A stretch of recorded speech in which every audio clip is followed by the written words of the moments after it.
I find it quite depressing, actually, and I think most people in my situation do.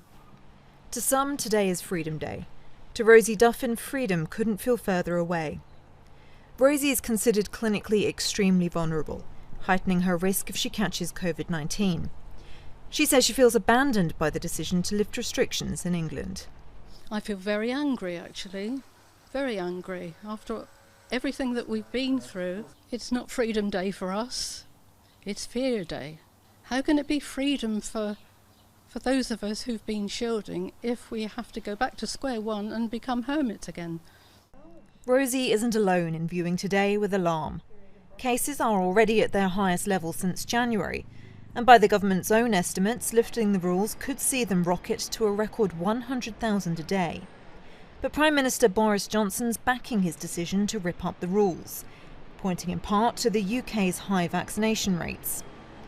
Johnson, who's spending Freedom Day in isolation after his health minister tested positive, said the public needs to be cautious, but asked if not now, then when.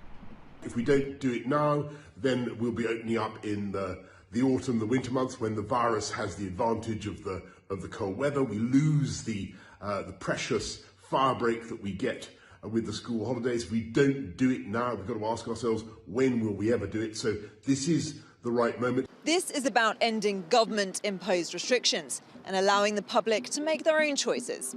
For the first time since the start of the pandemic, people will be able to decide how many others they want to meet, whether they follow social distancing guidelines, or whether they choose to wear a mask. But with cases rising sharply, there are many who see this as a gamble. Earlier this month, over 1,200 scientists and medics signed a letter branding Freedom Day dangerous and premature. They fear climbing hospitalisations, the risk to those not yet double vaccinated, and of exposing a population to long COVID. I can't even express how immoral and unethical I think this is. Leading author of that letter, Dr. Dipti Gurasani, fears the risks could also extend beyond the UK.